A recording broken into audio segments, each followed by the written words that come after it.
गुरुर्ब्रह्मा गुरुविष्णु गुरुर्देवो महेश्वर गुरु साक्षात् परम ब्रह्म तस्मै श्री गुरुवे नमः। ओम श्री गुरुभ्यो नमः। हम लोग महादेव शंभो नामक श्री गुरुदेव द्वारा रचित ग्रंथ का अध्ययन कर रहे हैं। देखिए, भगवान श्री विष्णु से क्षमा मांगते ही पुनः विष्णु जी बोल पड़े कि मैं कहा ना कि आपने कोई अपराध नहीं किया है, अतः आप बार बार क्षमा प्रार्थना कर मुझे संकट में नहीं डालिए महाराज। जो कुछ घटना थी या घटी थी या घट रहा है, आपको अधिक आश्वस्त करने के लिए मैं बता दूं कि आपने शिव विवाह के संबंध में जिस अशुभ की आशंका जताई है वह भी आपके शाप के फलित होने के पश्चात ही घटेगा। अतः सारी घटनाएं एक दूसरे से जुड़ी हैं। सभी जैसा कि पहले कहा पूर्व नियोजित है। अब आप पश्चाताप करने के बदले आने वाले घटनाओं की प्रतीक्षा कीजिए और उसका आनंद लीजिए। मैं नहीं समझता कि अंततः आप जब सब कुछ घटित होते देख लेंगे तो आपको पश्चाताप वर्तमान रहेगा, मतलब पश्चाताप नहीं रह पाएगा। इससे तो अच्छा है कि आप अभी से अपराध भावना से मुक्त हो जाइए। आप केवल निमित्त मात्र हैं। आप श्राप मेरे लिए और धरतीवासियों के लिए भी, आपका जो ये श्राप है वो धरतीवासियों के लिए भी और मेरे लिए भी शुभ कारक ही सिद्ध होने जा रहा है। अगर यह बात सत्य है, नारद जी बोले कि अगर बात यह सत्य है और मैं दोषी नहीं हूं अपितु मात्र नियति के हाथों का खिलौना बन गया हूं, तो तथाकथित अपराध को क्षमा कर देने में क्या लगता है। इससे मेरे जो अशांत मन है उसको शांति मिलेगी। अतः यहाँ से विदा होने के पूर्व मैं पुनः आपसे जो हमने अपराध किया उसके लिए क्षमा याचना करता हूँ और अपराध भावना से पूरी तरह मुक्त हो जाना चाहता हूँ। मेरी एक गलती को इस आधार पर भी क्षमा किया जा सकता है कि मैंने सदा आपका अनुगत रहा हूँ। आपकी भक्ति ही मेरा समय व्यतीत होता है। आपके भक्ति में ही मेरा पूरा समय व्यतीत होता है। आपके नाम गान में ही मैं आनंदित रहता हूँ। अतः आप मुझे क्षमा दान से संबलित करने की कृपा करें, जिससे मैं अपनी हीन भावना से मुक्त हो सकूं। यदि आप ऐसा नहीं करते हैं तो मैं यही मानूंगा कि आप मेरे आश्वस्ति के लिए ही नियत आदि की बात करते हैं। वस्तुतः जो कुछ घटने जा रहा है वह मेरे क्रोध जनित श्राप के कारण ही है।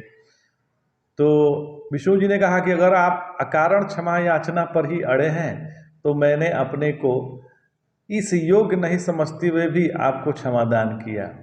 यह केवल आपकी संतुष्टि के लिए है, क्योंकि देवर्षि होने के फलस्वरूप आप हमारे पूज्य भी तो हैं और साथ ही साथ आप निरपराध भी हैं। भगवान श्री विष्णु ने कहा ऐसा। तो नारद जी ने झुककर उन्हें नमन किया और बोला कि आपकी महानता आपके ही अनुकूल है।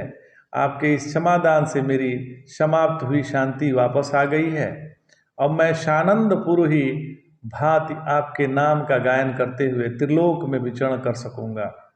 अब मुझे आप आदेश दीजिए। नारायण नारायण। इतना कहकर देवर्षि नारद अपनी वीणा पर नारायण नारायण की झंकार करते हुए विष्णु लोक से विदा हो गए। नारायण। काल चक्र से सतयुग समाप्त हुआ, त्रेता युग का आगमन हुआ। शिव और सती जी शानंद कैलाश पर अपना जीवन व्यतीत कर रहे थे। दोनों ने धीरे धीरे अपने कामों का सामंजस्य बैठा लिया था। शिव को विवाह के आरंभ के तत्काल पश्चात जितना समय सती को देना पड़ता था उतने की अब आवश्यकता नहीं रह गई थी। नदी में बरसात के दिनों में बाढ़ आती है, पर शरद ऋतु के आते आते बाढ़ उतर भी जाती है। वैवाहिक मामलों में यह सत्य केवल मनुष्य लोक का नहीं, देवलोक का भी यथार्थ यही है। शिव शंकर को अब अपनी समाधि में बैठने के लिए भी सती ने पर्याप्त छूट दे रखी थी। ऐसा भी नहीं था कि शिव सती की भावनाओं का आदर नहीं करे, अतः वे विवाह पूर्व की लंबी समाधियों में नहीं जाते थे। सती को भी प्रातः सायं पर्याप्त समय देते थे। उस समय वे अपने घर गृहस्थी की बातें करते थे, आपसी प्रेमल विवाह भाव का आदान प्रदान भी करते थे। दास दासियों की संख्या पर्याप्त होने के पश्चात भी सती जी अभी तक भोलेनाथ को अपने हाथों का बना हुआ भोजन ही खिलाती थी। पति की सेवा वह अपने धर्म मानती थी, जिसे निभाने के में उनकी ओर से कोई कमी नहीं आई। शिव ही इस सेवा के लिए उनको मना करते थे। उनका मानना था कि पति पत्नी का प्रेमल संबंध समानता का है, पत्नी दासी नहीं है, अतः उससे सेवा लेने का अधिकार तभी बनता है जब वह भी पत्नी की सेवा के लिए समय निकाले। सती जी इसके विरुद्ध थी।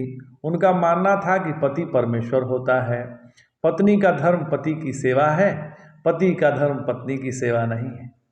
सदा शिव से वह प्रार्थना करती थी कि उसकी सेवा ग्रहण करने में उनको क्या कोई आपत्ति नहीं होना चाहिए, अन्यथा सती ने जो संस्कार अपने पिता के घर से ग्रहण किया है वह प्रतिकूल रूप से प्रभावित होगा। शिव जी इस तर्क पर विवश हो जाते थे और सती को कम से कम अपनी पाद सेवा करने से नहीं रोक पाते थे। सदाशिव का एक तर्क भी समझने लायक था। उनका कथन था कि यदि कभी पत्नी अस्वस्थ हो जाए तो पति की सेवा उसकी सेवा कौन कर पाएगा, विशेषकर तब जब घर में पति पत्नी के अतिरिक्त और कोई नहीं है। सती जी शिव शंकर जी के इस तर्क से सहमत थी, पर उनका कहना था कि सदाशिव के रहते सती के अस्वस्थ होने का कोई प्रश्न ही नहीं उठता है। वे तो योगी राज हैं, उनके समीप रहने वाले को आधि व्याधि किधर से ग्रस्त कर सकेगी। तो शिव के पास इसका कोई उत्तर नहीं था। दोनों का समय केवल कैलाश पर ही बीतता हो ऐसा भी नहीं था।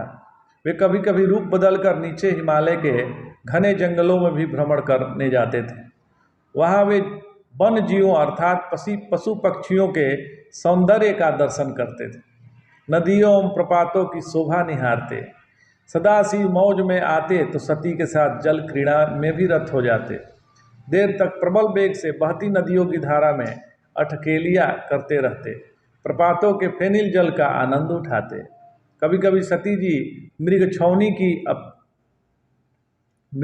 की अपनी गोद में उठाकर उन्हें दुलारने लगती।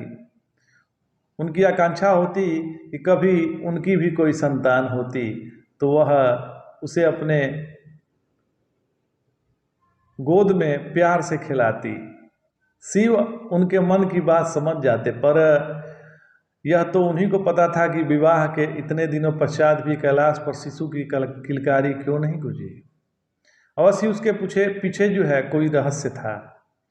सती ने शर्म से सदाशिव से कभी नहीं कहा कि उनकी आंतरिक इच्छा एक ही सही शिशु पैदा करने की है। अगर उनके भाग्य में वह नहीं भी है तो सदाशिव तो भाग्य की रेखा बदलने की शक्ति रखते हैं, वह उन्हें एक शिशु क्यों नहीं प्रदान कर देते। पर सदाशिव त्रिकालज्ञ हैं, उन्हें अवश्य ही लग गया होगा कि सती जी के लिए संतान उत्पन्न करना उचित नहीं है। इस रहस्य का भेद तो भविष्य के गर्भ में छिपा था, जिसे प्रकट होने में बहुत समय नहीं लगना था। नारायण इधर धरती पर रामावतार हो चुका था। नारद का श्राप क्रमशः घटित होने लगा था। विष्णु राम के रूप में अयोध्यापति दशरथ के यहाँ उनकी पटरानी कौशल्या गर्भ से उत्पन्न हो चुके थे और समय व्यतीत होते देर नहीं लगती। समय तेज जो समय चलता है। कुछ दिनों में राम का विवाह जनकपुर नरेश राजर्षि जनक की पुत्री जानकी से संपन्न हो गया। राम के 3 और भ्राता थे, लक्ष्मण, भरत और शत्रुघ्न। वह सभी को समान रूप से मानते थे, परंतु लक्ष्मण के प्रति उनका विशेष स्नेह था। अयोध्या नरेश दशरथ की 3 पत्नियां थीं, कौशल्या के अतिरिक्त सुमित्रा और कैकेयी। लक्ष्मण और शत्रुघ्न सुमित्रा जी के पुत्र थे तो भरत कैकेयी के। जनकपुर में चारों भाई विवाह कर अयोध्या जी लौटे तो नृप दशरथ ने राम को राज सिंहासन सौंपने का निर्णय लिया।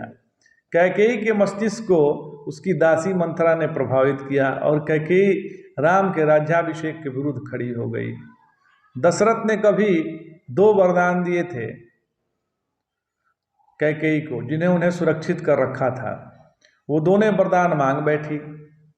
एक के अनुसार राम की जगह भरत का अभिषेक होना था और दूसरे के अनुसार राम को 14 वर्ष का वनवास भोगना था। राम पिता के प्राण की रक्षा के लिए राज का लोभ छोड़ वन के लिए प्रस्थान कर गए। उनके साथ उनकी पत्नी सीता और भाई लक्ष्मण भी लग गए। वन में इधर उधर विचरते हुए तीनों ने चित्रकूट नामक स्थान पर अपनी कुटी बनाई और फल फूल का आहार करते हुए वनवास की अवधि पूर्ण करने लगे। इसी मध्य एक अवांछनीय घटना घटी। लंकापति रावण राम की भार्या हरण कर अपनी राजधानी लंका ले गया। नारद के श्राप का दूसरा चरण भी घटा। राम हाय सीते करते हुए लक्ष्मण के साथ वन वन में भटकते हुए सीता का खोज करने लगे, अन्वेषण करने लगे। गोस्वामी तुलसीदास ने बाद में राम की इस खोज का बड़े सुंदर शब्दों में वर्णन किया। हे खग मृग हे मधुकर श्रेणी, तुम देखी सीता मृगनयनी। इसी मध्य कैलाश पर कुछ और घटित हो रहा था। शिव व्यग्र रहने लगे थे। जब से रामावतार हुआ था वह सदा राम राम ही जपते थे। सती ने एक दो बार पूछा भी कि वह राम कौन है जिसके नाम का आप जप किया करते हैं। शिव ने कहा था कि यह मेरे आराध्य हैं। उन्होंने धरती पर जन्म धारण किया है, किंतु ये मूलतः भगवान श्री विष्णु है। ये मेरे परम आराध्य हैं। इधर उनकी व्यग्रता बढ़ी थी। न उनकी खाने पीने की कोई रुचि थी, न वे ढंग से सती से बात ही करते थे। समाधि में भी देर तक नहीं बैठ पाते थे। समाधि लगाई और टूट गई। पत्नी होने के नाते सती जी की चिंता बढ़ गई। जब उनसे नहीं रहा गया तो उन्होंने देव शिव से पूछा कि आप इन दिनों पहले जैसे नहीं हैं। आपके समान स्थित प्रज्ञ योगी को इस तरह अव्यवस्थित होना उचित नहीं लगता। क्या कारण है कि आप इस स्थिति को प्राप्त हुए हैं? यदि आप उचित समझें तो अपनी इस अवस्था के कारण को मुझ पर स्पष्ट करें, क्योंकि पत्नी से बढ़कर कोई और मित्र नहीं होता। मुझसे किसी तथ्य को छिपाना ना आपके लिए उचित है, न वह मेरे लिए हितकर है। तो शिव ने कहा कि आपसे कुछ छिपाने की बात मैं तो सोच नहीं सकता। आपको मैं उस दिन भी बताया था कि हमारे आराध्य भगवान विष्णु ने श्री राम के रूप में पृथ्वी पर अवतार ग्रहण किया है। आज केवल घोर संकट में है, जंगल मारे मारे फिर रहे हैं। मैं उसी के फलस्वरूप दुखी हूँ। मेरा विचार है कि एक बार जाकर अपने आराध्य का समीप से दर्शन करो। तो सती ने कहा कि आपका यह विचार अत्युत्तम है।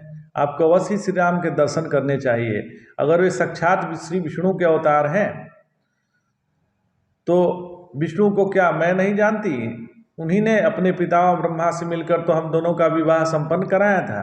मैं आपके साथ उनके दर्शन के लिए जरूर चलूंगी। तो आज इतना ही। जय जय शंकर, हर हर।